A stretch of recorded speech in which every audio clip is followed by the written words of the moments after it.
Good evening, all my dear heroes. Welcome to Wednesday Webcam Weekly number 20? 20?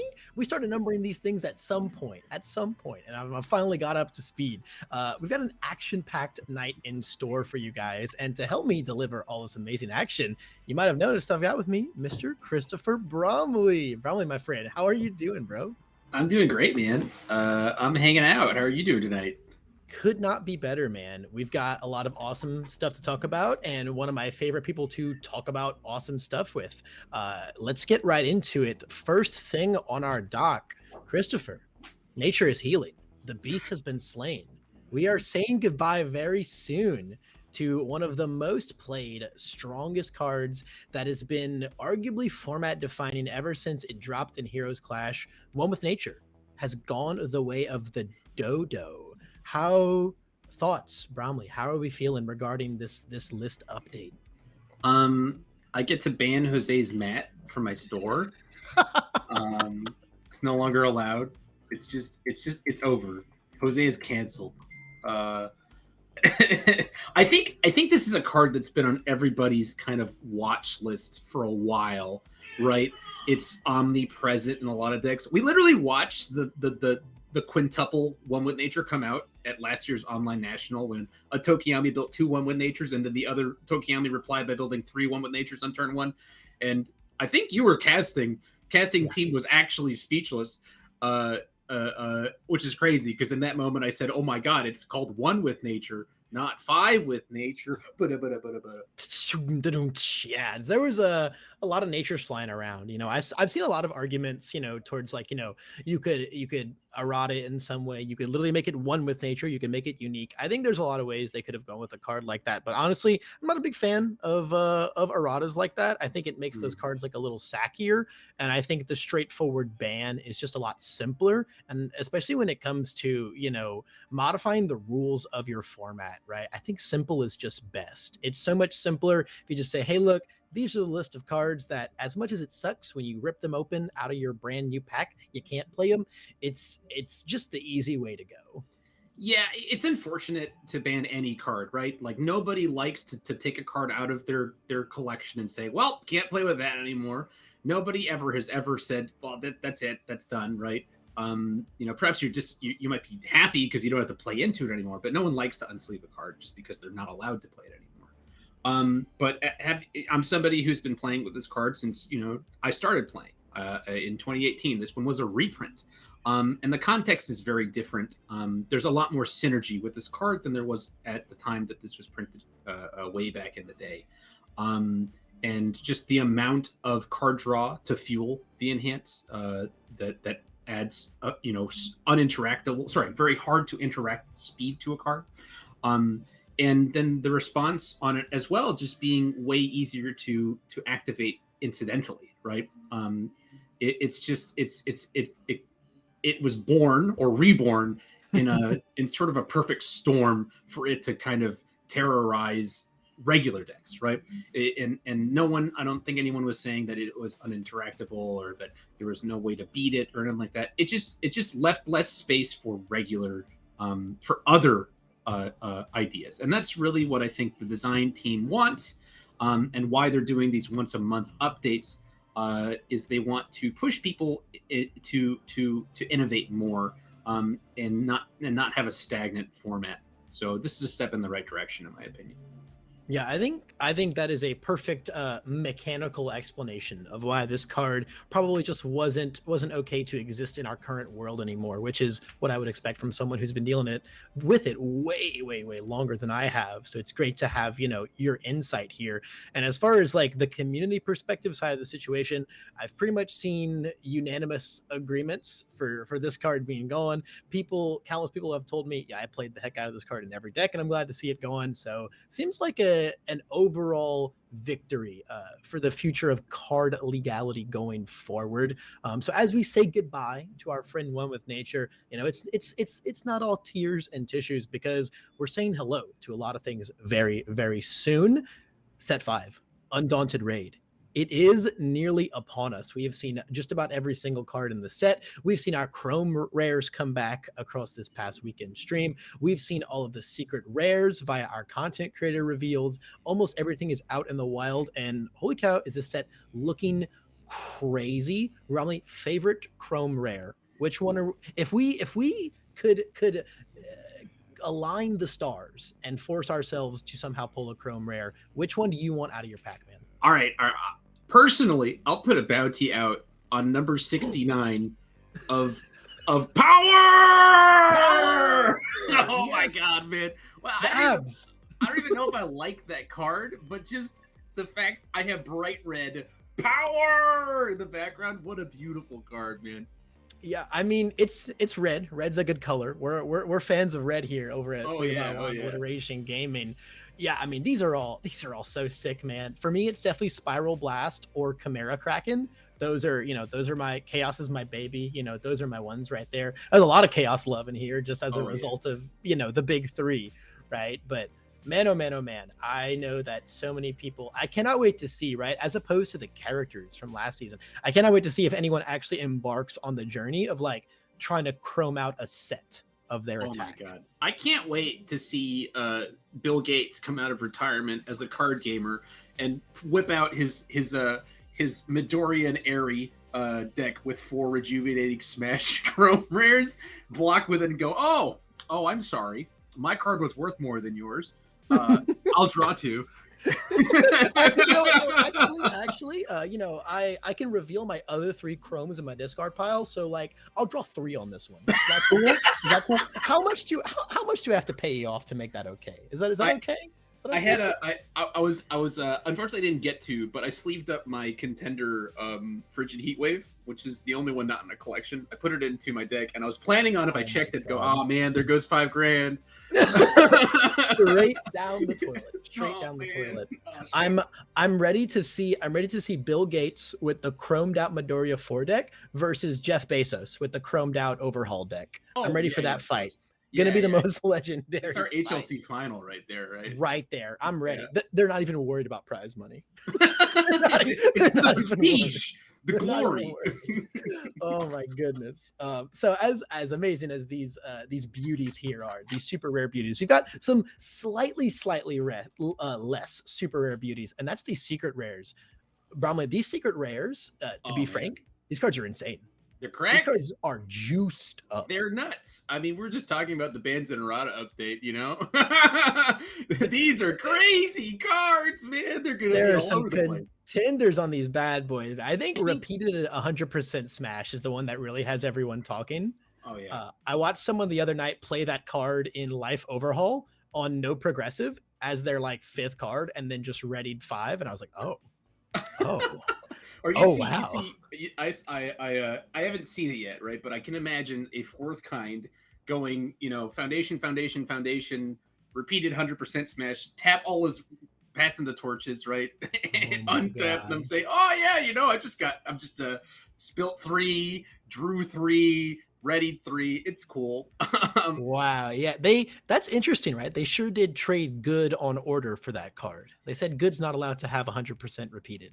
That's very interesting. So the symbols, it's not 100% Midoriyan Ares card, which is kind of funny. It is interesting. Same thing with Spear and Shield, right? It's got death. Or the Kiri 3 has death, right? Yeah, so we're that kind one of makes there. sense. It has one of the symbols that is exclusive to Fat Gum and Kirishima, and then one that shares for both of them. I think that card's my favorite. I've been calling that one Bromley and Jose, and I will be calling it Bromley and Jose for the rest of my life. That's my favorite of the bunch. It's super thematic in that it buffs the thing that both of them are doing anyway. They're both defensive oriented characters who want to have a good block that goes to momentum, and it has that unique thing where they both share earth, and then Kirishima has death and Fat Gum has fire. So cute. It's so cute. I love Chronostasis Trigger. That card. Oh, I love freezing and committing. I love all of those words. You have to block the move. And like Breaker 2, we, besides Low Blow, Bromley, we haven't gotten a generic Breaker 2 since set 1. It's this and Low Blow. been afraid of it, right? Just Yeah. people in general are afraid of the breaker. This is gonna be a big deal for evil. Oh, It's a huge. 4 difficulty, easily spammed out card, right? A little poke. It has breaker 2. You will not feel bad putting 4 of this card in your deck. I mean, the thing is, like with some of these, Phantom Threat is a dunk, right? Tetra Terror Onslaught is a specialty card. Manifest is a card that's something I'm excited to toy with, right? To make some Oh cool my engine god. going. Chronostasis Trigger is a card that if I'm playing on the evil symbol, I want 4 of it in every deck that I'm playing You just on the evil jam it. symbol. You just jam it. So And then if you're one of those dudes that plays from zones other than hand, any of the Saikai guys, yeah, this card just brings like that whole cast of characters way up in stocks. absolutely. Same with Phantom Threat with Mirio, right? That is just Crow and Frog for Mirio. That's oh, I'm sorry, Dual Needle Lunge for Mirio for free. Right. Yeah. That's like actually wilding. No losing 3, has powerful 3, and if you want it, oh boy, that guy can get huge. Big and fast. It's a scary card. My favorite thing about this suite of 6 cards is it means that there is no dead box in set 5. If you come to a store, any store, anywhere, and you say, "Hey, I want that sealed box," you're gonna pull gas, and that's exciting to me as a player. That no matter what I do, I'm gonna pull something cool out of a box. Yeah, I'm sure, especially as as a store owner, as a person who puts boxes in people's hands, it's also very, very exciting. Big wins all around for set Mhm. five's secret rares. And speaking of another thing that you have valuable personal insights on, let's talk webcam RLE. Let's do it, Bromley. I want to hear it all from the father of not only our winner, but also the father of our winning deck. Jose and Gamer Toga took this event by absolute windstorm. How? How did it happen? So Swiss champ wins every single match, right? I don't think he dropped a set the whole day. A No, lot of it was I Swiss think champ, he right? dropped 2 games the whole event. A whole day. The I whole couldn't event. do that. I So think there he are dropped 3 2 games the things. whole event. 3 things to win any event. I tell this to everybody who I've ever talked to who wants to play the game competitively. You need to be the right pilot. You need to have the right deck for the right time in the meta environment, and you need to be lucky. Okay. And Jose is the right pilot 100% of the time. He's the best player in the game. Okay. Jose had the right deck for the right meta environment. You see this top cut, it's filled to the brim with 5-handers and mid-rangey 6-handers. And that's something that Toga loves, specifically this version of Toga. Leading up to the event, Jose wanted a deck that could beat my Recovery Girl because nothing was doing it. And so I kind of brainstormed and I said, I think that if you can deal with Creepy Realization, you can kill her, right? Because you have just too much of an onslaught, right? Tokiyami does a similar thing. And so I built the deck I went back to the basics. I said, hey, stun 2 into stun 2 into stun 3 into stun 4 into 3 alleyway ambushes kills anything. And that's how you kill the control decks. That's how you kill a regular Recovery Girl, right? And then to kill a Recovery Girl that is building in Creepy Realization to negate your final, alleyway ambushes, you could sideboard into this provisional promo. What's this Muscular Punch? I forget the name of the card. Bursting Muscle Bash. That's the one. Yeah. So we tested that for Recovery Girl, and it just turned the matchup from like a 50-50 depending on who went first and who popped off to just like a 90-10 in Toga's favor in games 2 and 3. So I felt confidently sending him with that into Top Gun that he could beat pretty much any Recovery Girl. And barring that, the deck, as long as it gets a turn, like a good turn 1 build or 2 medium-sized builds, it can kill anything. And there's enough defense for it to survive against these decks that are doing similar things, right? Fourth Kind doesn't really want to just full send on 2. He's also a 5-hander, so his build is not guaranteed, right? Ochako 2 is a total sack. So you either to block it out or don't. And a lot of these other characters are not full sending like an Ojuro would. And that's what Gamer Toga thrives on, is a more controlled format, a format where people are slow building, they're poking, right? Because she can just eat the poke and say, that's fine, I'll take 10.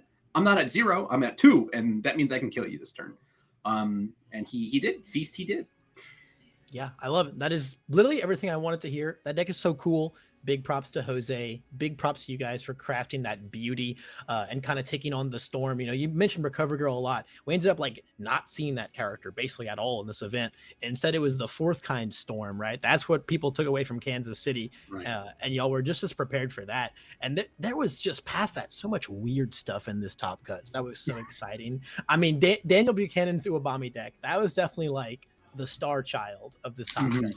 Him and Aoyama, him and Prominence Burn Aoyama, those guys were like the little star children of the Top Cuts, and they made things so exciting, man. And they had to play against each other. How sad. That was the worst. Oh, it broke my heart. Oh, it broke my heart. I said, well, this has to be our top 16 match because it's the only way that we're going to see both of these guys today. One of them has to go, man. And then, I mean, Gavin bringing Eraser 2, right? You know, baby Jiro, as I see a lot of people calling that character, all the way to finals was pretty wild.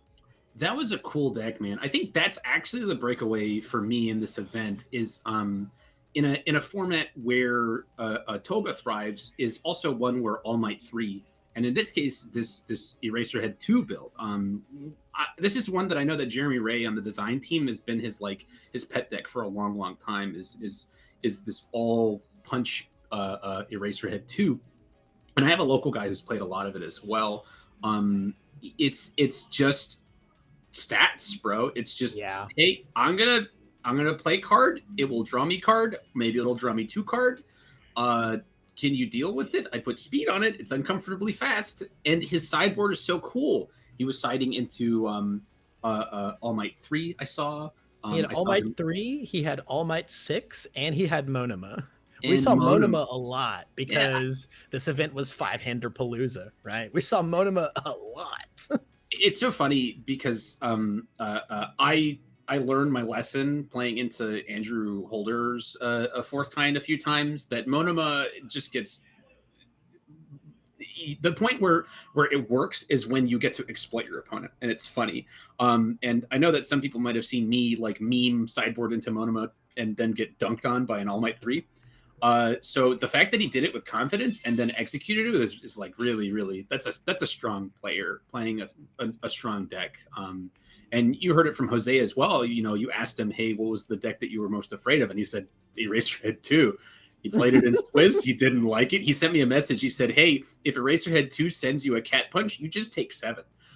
Yes. And he sent me that before Swiss, and he had to play him again in the final. And we saw it was a 3-game series. So it's not like, you know, he fought hard and he very nearly, you know, came away with the victory at the end of the day. So I think that that's a deck that we will see more of. And I think that's exciting that we got to see these fresh, new, innovative decks, you know, in the format. We saw a rehash of something that we haven't seen since set 2. And then we also saw a brand new deck that I don't think has ever been in a Top Cut before. Yeah, we saw in general just a lot of really interesting new things. I'm excited to see what the takeaway for the future from this meta is, right? There's always, you know, there's always a little bit of like spillage from event to an event, and I'm hyped to see if I want to see if anyone's getting on this Chaos Uwabami train. That's my last call. I'm ready to see more Earth Beast Golems for the rest of time. It's going to be an exciting last event, man. You know, we got Pasadena coming up in just a couple weeks now to cap off season 1. Cannot wait to see what players continue to show us. But on a slightly smaller scale of things, got a lot of other stuff coming up before Pasadena, namely one that, you know, we're going to have to go a little quickly through these. Pairings are live, and we got to get into this Wednesday action real quick. But Romley, tell me about something you're doing this coming Monday, my friend. Okay, so if you know anything about these monthly Monday Mayhem tournaments, you get to come take Bromley's money from him. If you go 3-0, it's just 3 rounds on your Monday night. You know, you could either eat or you can pay $10 and maybe come away with 125. Sorry. You play in a unique format. In this case, you have to play with cards. Is it 4 cards from the? Oh no, it's at least 1 card from the anniversary kit, right? It's going to be 4 cards from our class reunion set. Oh, it is 4 inside your deck. Ooh, okay, all right, that's exciting.